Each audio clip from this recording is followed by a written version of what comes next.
All right, so what we're going to do, we're going to cut and make 3 flaps. We're going to cut right along here,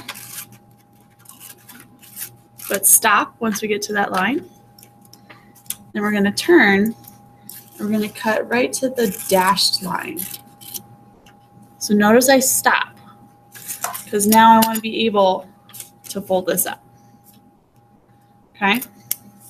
Then we're going to look at this next one. We're going to do the same thing, cut across.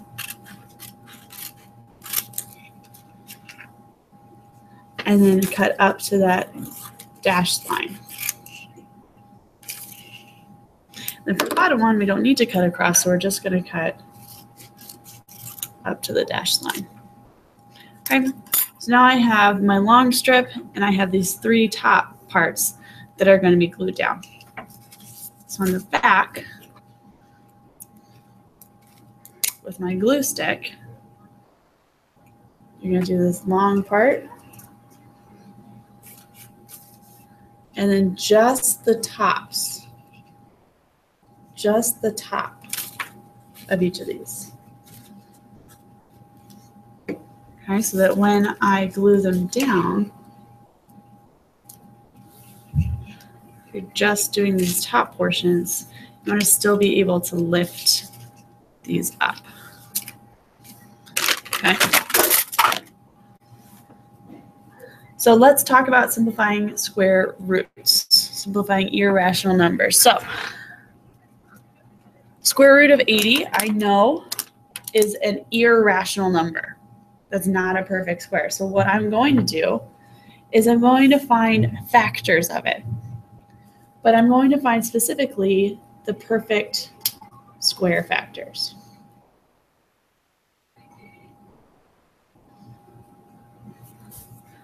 So I'm going to find those perfect square factors. Now, if we're not quite sure what those may be, here's a little hint.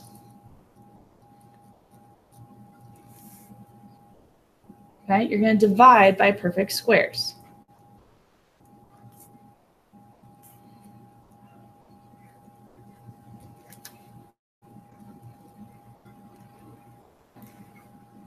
Divide by perfect squares. And I would start and then go to 9. And then you can continue all the way up, 16, 25, all the way through. So looking at 80, that was our interior number. Let's start and divide by 4. Oh, all right, 80 divided by 4 is 20. So I know that 4 is one of my factors. Well, let's see, 20, let's take 20 divided by 4. Oh, that's 5. So I know that 80 can be written as 4 times 4 times 5.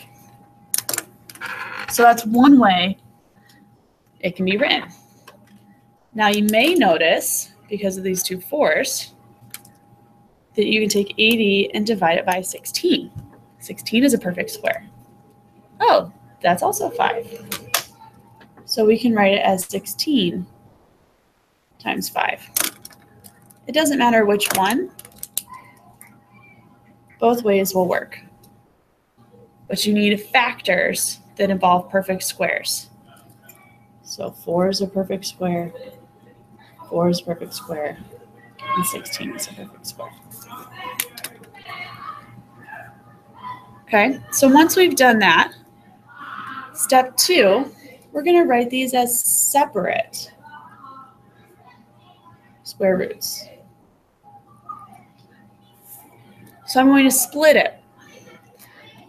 So for my 4, 4, and 5, I'm going to rewrite it because this is square root of 80.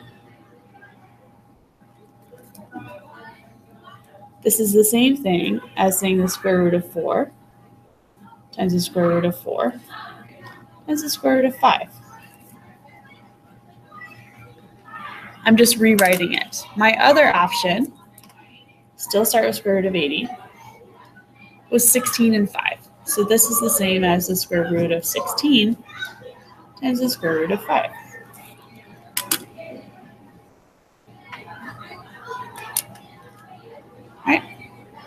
And then my last step, I'm going to solve my square roots and combine any on the outside. So what this says here is multiply any factors outside or inside the square root. So if I simplify my square root of 4 times square root of 4 and square root of 5 from step 2, the square root of 4 is just 2. Square root of 4 is just 2. Square root of 5 is still irrational. So what step 3 says, any factors left on the outside, we're going to combine together. 2 multiplied by 2 is 4. 5 doesn't have anything to multiply, so I'm just going to leave it as square root of 5. And that's my final simplified square root.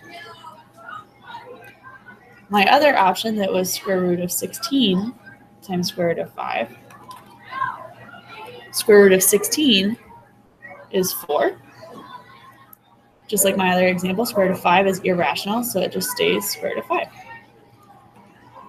Once again, that's all I can do, so that is my fully simplified answer.